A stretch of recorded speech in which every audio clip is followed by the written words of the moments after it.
Hello and welcome to episode 65 of ERRX. This week, we're going to talk about ketamine. Love it or hate it, it does have its own unique set of properties, and if used correctly in the right patient and at the right dose, it can be very useful. In this episode, we'll discuss how to give ketamine orally prior to minor procedures in patients who won't take IM or IV medications. Specifically, this often refers to patients who have underlying mental or neurological disorders, like autism or Down syndrome. We use ketamine for a number of reasons in the ER. It's mostly used to control severe agitation, as an induction agent for rapid sequence intubation or procedural sedation, or we use it at much lower doses for pain control. When used for agitation, RSI or procedural sedation, it's given IV at a dose of 1 to 2 milligrams per kilogram, or IM around 4 milligrams per kilogram. When used for pain control, we give about 0.1 to 0.3 milligrams per kilogram IV, which ends up being around 10 to 30 milligrams for the typical patient. But what if you find yourself in a situation where you have an agitated or combative adult or pediatric patient who needs a simple procedure, like repairing a laceration, who also refuses an IV or any IM medications? And again, what if that patient has an underlying mental or neurological disorder where explaining the need for the procedure or needle stick can be very challenging? This is where we can get creative. If all else fails and we can convince the patient or the caregiver to try an oral medication, ketamine may be the right call. In an article published in 1998, the authors reported their experience with using oral ketamine mixed in Coca-Cola at a dose of 600 milligrams, which ended up being 5 milligrams per kilogram in one patient and about 10 milligrams per kilogram in the other. They used this for the removal of an infected toenail and for dental reconstruction and cleaning.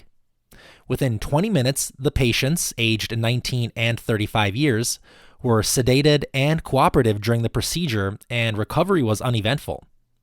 A second case report from the anesthesia literature from 2008 describes giving a 16-year-old 80-kilogram patient 240 milligrams, which was about 3 milligrams per kilogram, of oral ketamine and 20 milligrams, or about 0.25 milligrams per kilogram, of midazolam mixed in Dr. Pepper prior to taking him to the OR.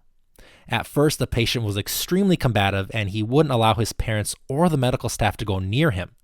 20 minutes after the ketamine and midazolam combination, he fell asleep and was taken to the OR, where he had an uneventful procedure and recovery period.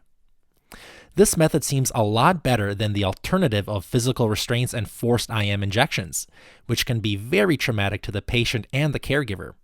Other oral options like benzos and antipsychotics are not always successful in achieving adequate sedation and cooperation in these patients. When given orally for sedation, ketamine has an onset of about 10 to 15 minutes, a peak effect of about 30 minutes, and a duration of 4 to 12 hours.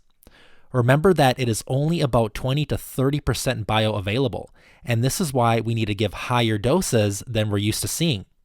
Typically, most studies used 5 to 10 milligrams per kilogram when given orally.